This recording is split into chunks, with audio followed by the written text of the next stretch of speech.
Re-Zero, Volume 5, Chapter 2, Part 2, Events in Motion and Rem's Decision. Lady Crush, waiting in the reception room, gave a knowing nod as she saw Subaru's approach. It would appear that you have already heard. Crush and Ferris were together in the reception room, waiting for Subaru and Rem as master and vassal.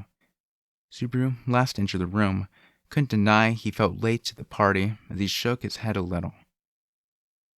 I haven't heard the details yet. Seems like Rem only has a vague idea, too. When Subaru's eyes shifted to indicate Rem beside him, she dipped her head with a tense expression and said, "What I have felt is only the result of the consciousness I share with Sister. Sister's clairvoyance would be able to gather more details about the situation, but..." Rem lowered her eyes as her words trailed off, looking dismayed at her own powerlessness. Rem's reply caused Crush to exhale in apparent admiration. Shared consciousness. I have heard of this, that close relationships from a select few humanoid species, such as twins and blood relatives, can understand each other's thoughts without requiring words. And you can do this from the royal capital to a place as far removed as the Mather's dominion? As I've already stated, it is a vague thing.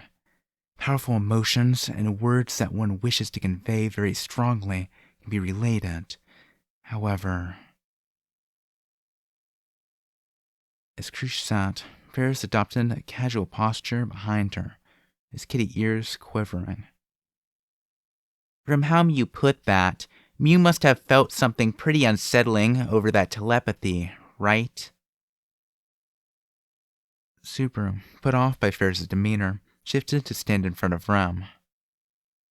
Don't keep us in suspense here. If you know anything about this, say something. Don't just leave Rem twisting in the wind like that. Spill the beans already. Oh, you don't like me now? Besides, intelligence doesn't come for free. You're just a patient and a guest, Subaru. Why should we tell you anything? You... Properly speaking, Ferris was right. Even if he was a guest on the surface, Subaru's position was that of a patient and an outsider. He could insist it concerned him all he liked, but since he was part of the political faction, only a fool would toss him a bone just because he begged for it. But as Subaru cursed his own shallowness, it was Crush who rebuked Ferris. Ferris, do not be unkind. There is no reason for you to play the villain here. All toying with Subaru Natsuki will earn you is an angry glare from Rem. Fine. Crush, still seated alone on the sofa, motioned for Subaru to sit on the chair opposite of her. Self-reflection leads to personal progress, but that depends on the time and situation. I would like to prioritize trading opinions here and now. How about it? Sure thing. I hate to take a free ride, but I really want to hear what you have to say. Subaru accepted her offer and sat with Rem standing at his side. Crush began. In the Mather's dominion, that is, in the fiefdom of Marquis Roswell, dangerous activities have apparently been reported around his manor. Part of the domain has already been placed under lockdown at the Marquis's command. Subaru's brows rose at the unsettling language. Dangerous activities? Lockdown? The fact Rem's telepathic connection had been triggered had prepared him for bad news, but even hearing the details made unease churn within him.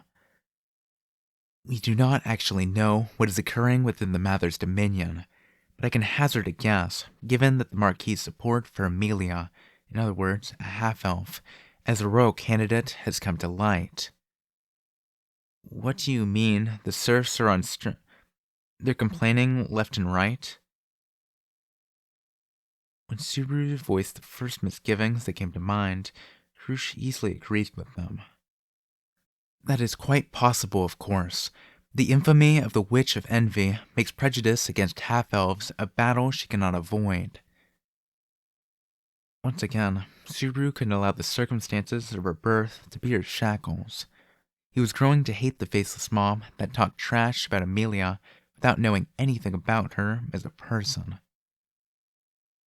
Your rage is surely misplaced. She chose this path, knowing what she would face. Misplaced? You mean me or those people? So what? They're kicking up trouble in Roswell's fiefdom for a stupid reason like that? Are these little brush fires that'll burn out, or is it going to turn into a massive firestorm? Setting aside whether the reasons are petty or not, the summary is sound. This also explains Rem's telepathic reaction.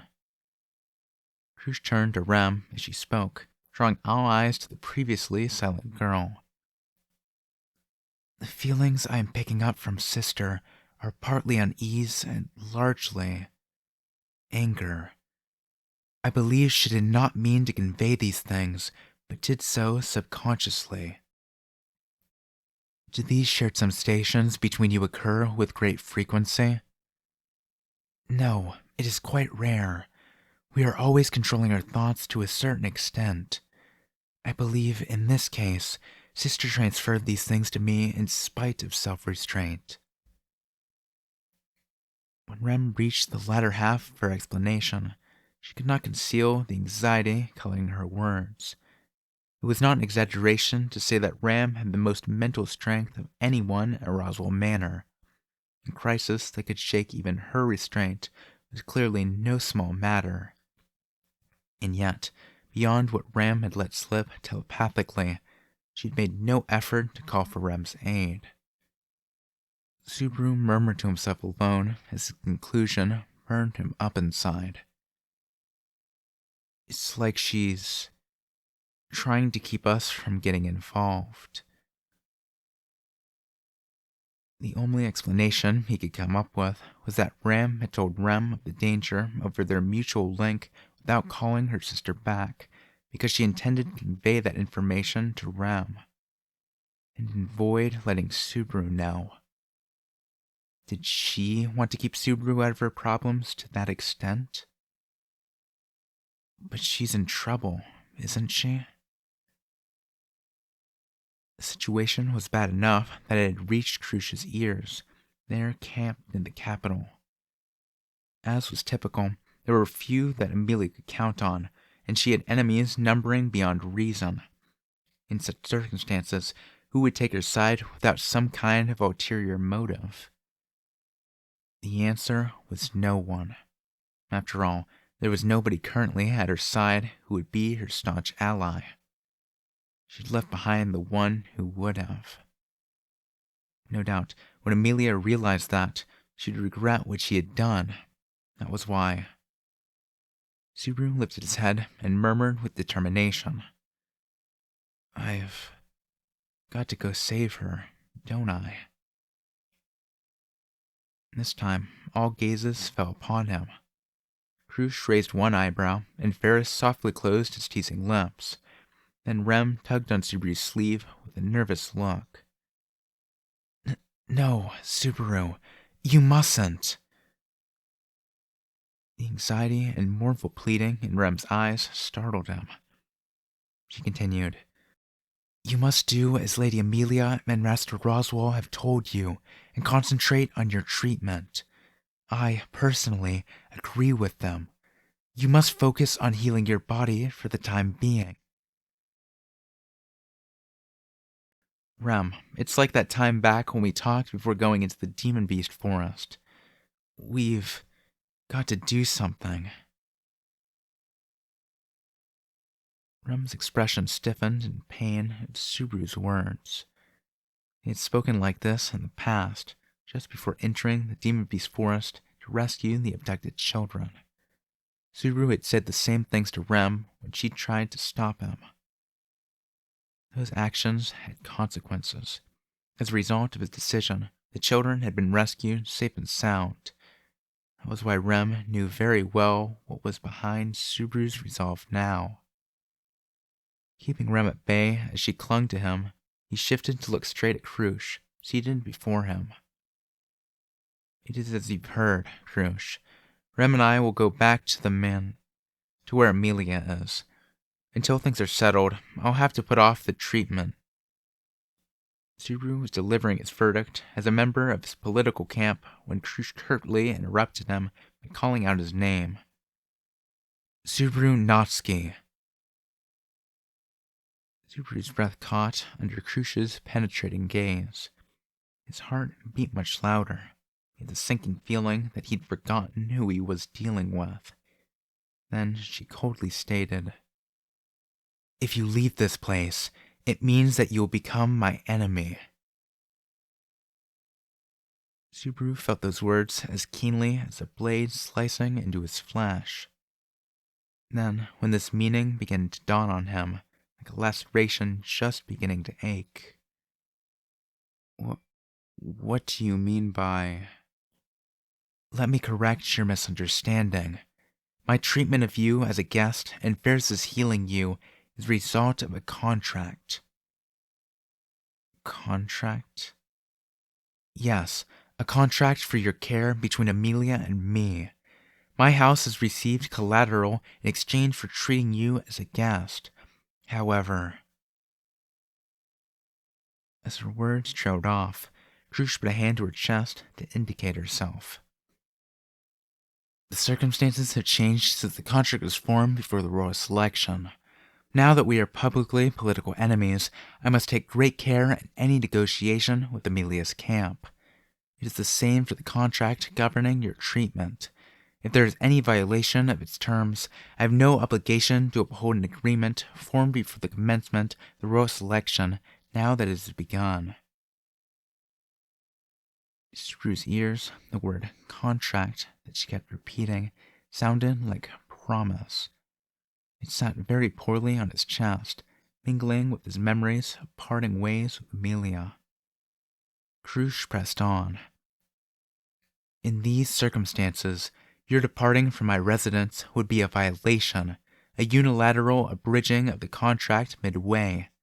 After all, though there is no enmity attached, Amelia and I are enemies. Subaru's mind couldn't catch up with Krush's blunt declaration of war. He understood that the Duchess and her people were enemies on paper. He'd barely finished saying to Rem that he was sorry for leaving himself defenseless in the manor and would adopt the right mindset going forward. And yet, Subaru had yet to fully grasp what that meant.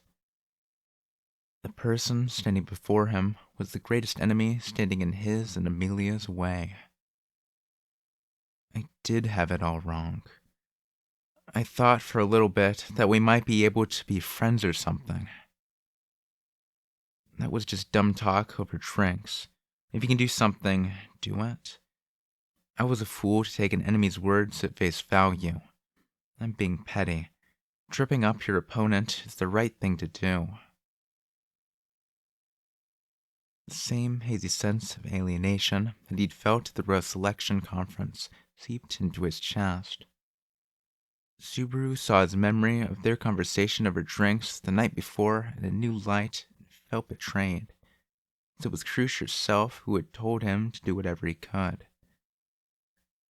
To stand in his way despite those words, was it not betrayal? Ferris, silent to that point, spoke as if he couldn't stand to watch. Don't misunderstand, meow. A sharp look made Subaru bite his tongue and swallow his words. Lady Krush isn't acting out of malice, but kindness. It wouldn't hurt her at all if you left to return and try to help Lady Amelia. Krush interrupted. Ferris, stop. Ferris brushed off Krush's rebuke and glared at Subaru. No, I will say it. For such a minor misunderstanding, it's far too cruel, so someone has to say it. Subaru, going will do nothing to change things. It's pointless to go. On top of that, you'd be wasting Lady Amalia's contract, which she paid for with a fair sum. After the humiliation you went through at the Royal Palace and what happened with Julius at the parade square, you still don't get it? Staying put, hoping for the best, and focusing on healing your body is the far better choice. Subaru heard something. The sound of something snapping inside himself. He'd been stuffing his anger into a sack within him, and when he realized it was now open, Subaru was seized by such a rage at the humiliation inflicted on him that his teeth cut into his lip. Those provocations were more than enough to harden his resolve. I've decided. I'm returning to the mansion where Amelia is. It's been a short time, but thanks for your hospitality. As Subaru spoke his farewells, Rem shouted to hold him back. Subaru! But he held up a hand to Rem as he rose from his seat, looking down at Krush. Krush folded her arms and closed her eyes. He had no idea what was inside her heart. Ferris, seated beside her, let out a long sigh, his face making a sullen mood clear as he said, No respect for others' feelings. Shouldn't a good man take warnings at face value? Your warning let me make my decision. Thanks. Ferris apparently gave up on discussing the matter after Subaru returned to sarcasm. Instead, Krush unfolded her arms before looking at him and resuming the conversation. Subaru Natsuki, unfortunately, all of this house's dragon carriages for long-distance transportation are already assigned to other tasks. All that I can lend you is a slower freight carriage or a mid-range carriage that require you to dismount and go part of the way on foot.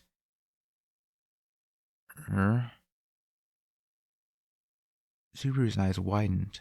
He'd expected her to berate him for unilaterally breaking the contract, but Krush almost sounded like she agreed with Subaru's decision.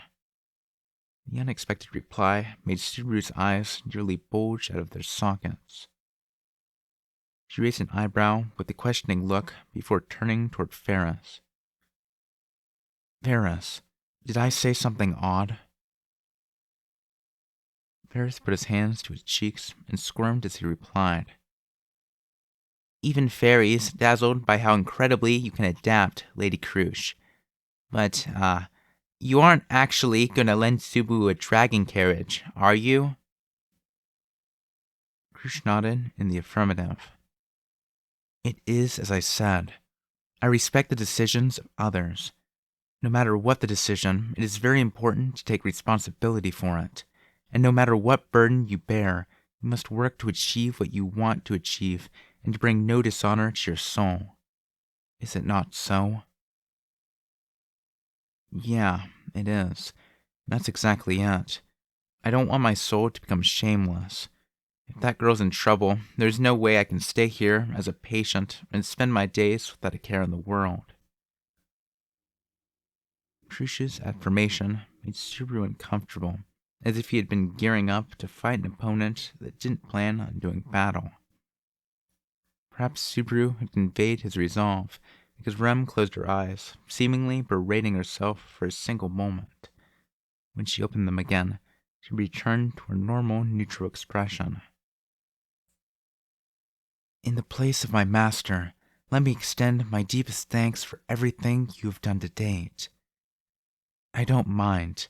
There is benefit to us as well. However, I would like to speak to you concerning the last leg of the journey. Rem lowered her head, treating Krush's offer with great courtesy. If I may be so bold, we'd be grateful for the help. We wish to confirm that the Dominion is safe without a moment to spare. However, time is short.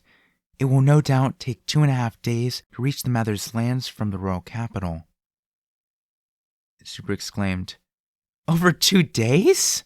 Why? When we came, it didn't even take half of 1 day to get here. If his memory was correct, The dragon carriage left Roswell Manor in the morning, arriving at the royal capital just past noon. Even without a long-distance carriage, the disparity in the lengths of the journeys was too extreme. That's impossible now. The Lippis highway we used to get here cannot be used currently.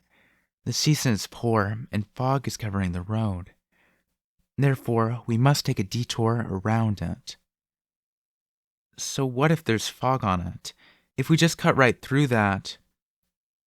Paris interrupted, swatting Subaru's opinion down with what was apparently public knowledge. It's the white whale that makes the fog, you know. If you stumble across it inside the fog, your life is gone. That's just common sense, right? Subaru scowled at the unfamiliar term, white whale, but Rem set aside the fact that Subaru didn't understand and proceeded with the larger discussion. As a result of her negotiations, they came to the following terms. Subaru and Rem would borrow a medium-range dragon carriage from the House of Karsten and then board some other dragon carriage at a village along the way to return home as fast as possible. Subaru gritted his teeth over the inconvenient lack of a dragon carriage that could go the whole way without stopping. It was times like this that he painfully missed cars, something that needed only fuel to make it run farther. It was a bad situation that made him want to hurry, but hurry he could not. The fog that covered the highway seemed like a manifestation of the worry spreading before his eyes. The sense that this was a looming bad omen couldn't stop prickling at Subaru's heart.